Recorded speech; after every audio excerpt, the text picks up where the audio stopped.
Thanks, Jen. Bye-bye. Thank you. We've got Micah and Charlotte. How are you? Hey, good. How are you doing? Good. Pretty good. What'd you call about? I just wanted to call about the validity of the resurrection of Jesus and how it relates to the origin of life. Sorry, one more time?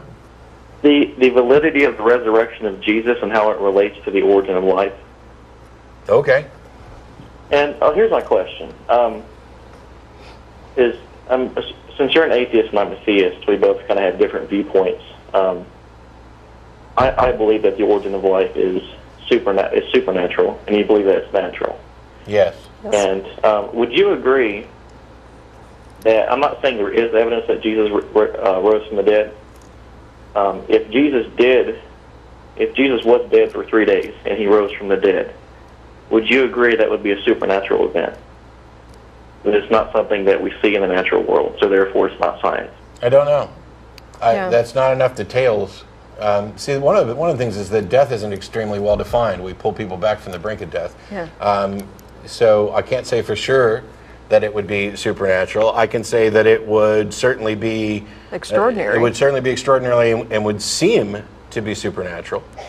Okay, right. So if Jesus and all of his cells were dead for 3 days, and somehow his whole entire body was regenerated after 3 days, would you agree that that would be something supernatural? At least something that's not seen we don't in the know. natural world. We just said it would be extraordinary, but we wouldn't necessarily call it The fact that something supernatural. hasn't previously been observed doesn't mean that it's necessarily unnatural.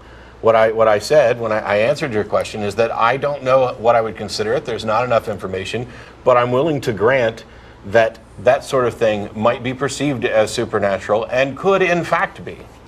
But I'm willing to grant that that sort of thing might be perceived as supernatural and could in fact be. But I'm willing to grant that that sort of thing might be perceived as supernatural and could in fact be. But I'm willing to grant that that sort of thing might be perceived as supernatural and could in fact be. Okay.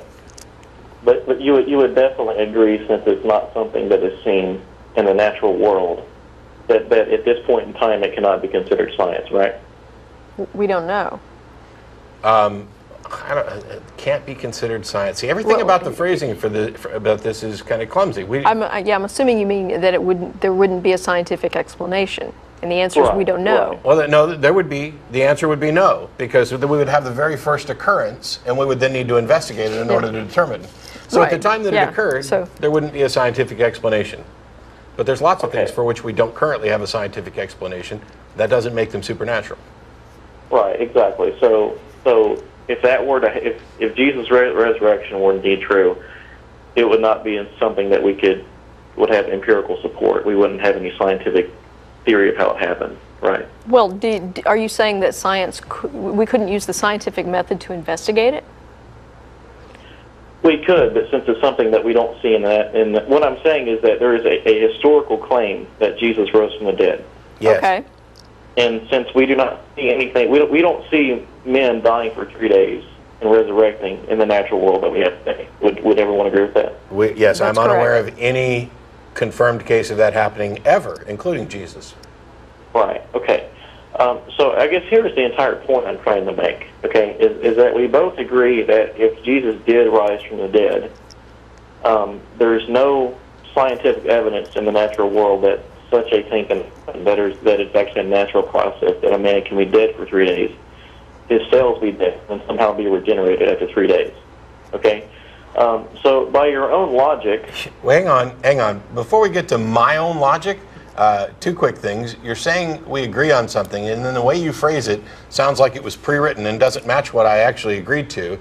And then as far as my own logic, there's just logic. I don't have my own special type of logic. Right. Okay. Right. But based on what you're telling me, that's what I'm saying. Based on what we both agree on, actually. Okay. So, but based on what we both agree on and what you just told me, the origin of life when non-living material became living is not science. No, and that's not even supernatural. You didn't listen to a word I said, did you? No, I did. I You was said- I was very, very clear that the mere fact that we haven't observed something before doesn't tell us necessarily that it's supernatural. And the fact that we don't currently have a scientific explanation for something doesn't tell us that it's supernatural. Right, and even if it's not supernatural, if we don't, for example, if we don't see men resurrecting after 3 days in the natural world, science is what we can observe in the natural world, correct? Science is the explanations for what we observe in the natural world. Yeah, it's a method. It's not I a would body call of that a knowledge. theory. It's not necessarily science. That's what a theory is. Whoa, whoa, whoa. No, wait. Give me your definition of a theory. A theory is an explanation that is based on the facts that what we observe. In other words, we have a set of facts, and a theory is what explains those facts. Right. But you're aware that theories It's a broad model. are developed from doing science, and that theories are the highest point of science, the graduation point, so to speak. Right. That there's nothing higher than a theory in science. Right, exactly. So what I'm saying is that there are no facts that we have that support the idea that a man can be dead for 3 days and resurrect. In the same sense that there are no facts that support the idea that non-living material can become living. Yeah, actually there is. There actually is. There are facts that support that. All right, so this is the point, okay? If you believe that it's not supernatural, so there's two problems here. There's more than that. Yeah. There's probably quite a few. If the resurrection of Jesus is either supernatural or it's not, there's no facts to support that such a thing can happen, it's the exact same thing with the origin of life. Yeah, except for two things. Number one, you've got a dichotomy there that is, while it's valid, is completely crazy. It's not a way that you want to phrase things of it's either supernatural or we don't have scientific facts. But the thing is, when you're talking about abiogenesis, we do have facts that have been investigated by science.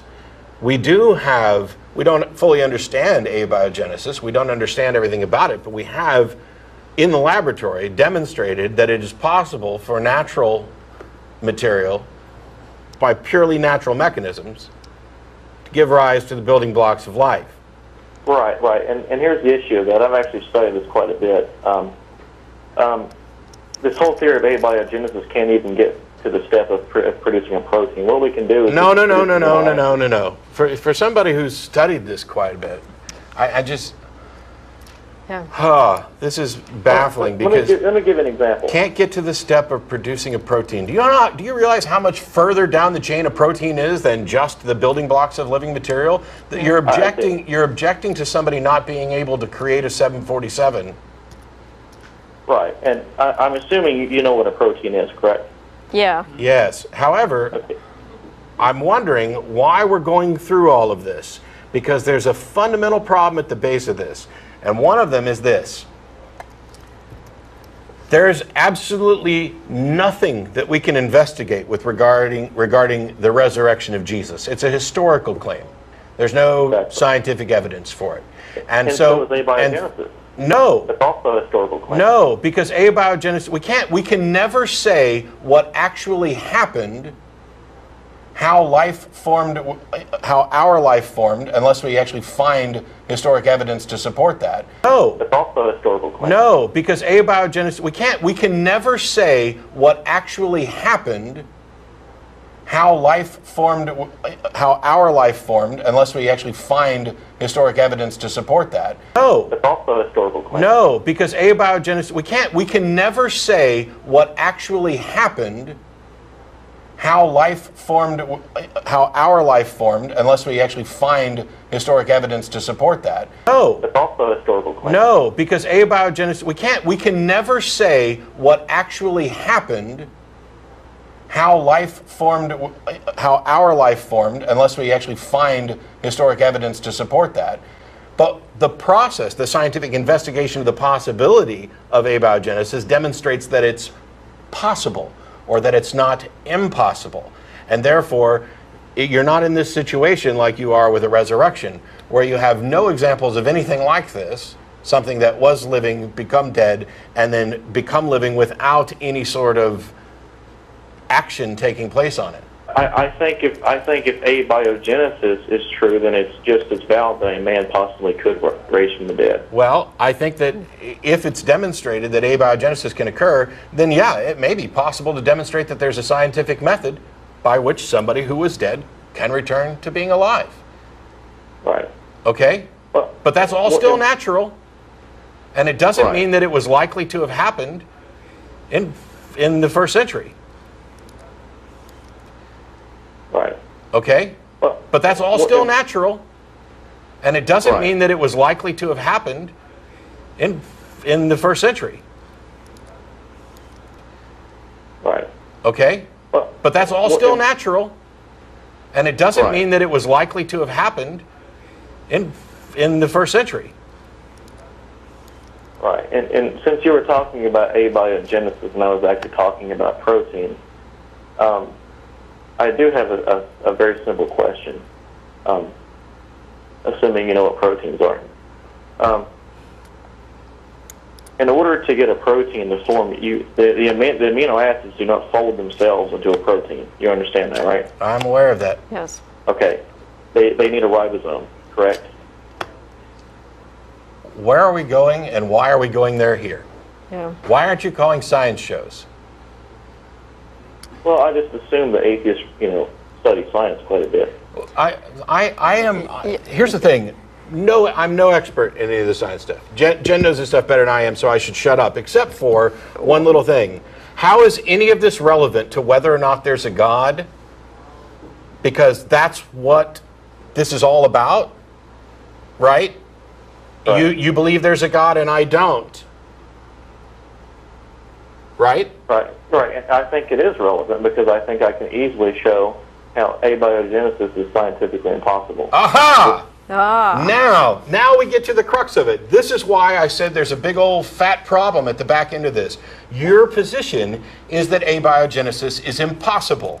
You are making a claim that something cannot naturally occur. Not that it has not, but that it cannot. Right. Why would you call into a public access TV show with no scientists to make the claim that this is scientifically impossible? Why aren't you publishing papers and actually talking to scientists about this? And why aren't other scientists making the same assertions that you are? Why are they actually investigating to find out whether or not it is possible? And why does the evidence seem to preclude the impossibility of it? I don't know if I caught everything that you said, but I have spoken to scientists before. You have what? I have spoken to scientists before. Okay, and what did they tell you? I never got a response. Oh, yeah, well, they probably were busy investigating how abiogenesis Which is occurred. why this call is over. If you're going to claim that a scientific position, which has not been confirmed, and people are investigating, if you're going to claim that it's scientifically impossible, you need to do it with scientists. Second of all, no, there's no second of all. Thanks for calling.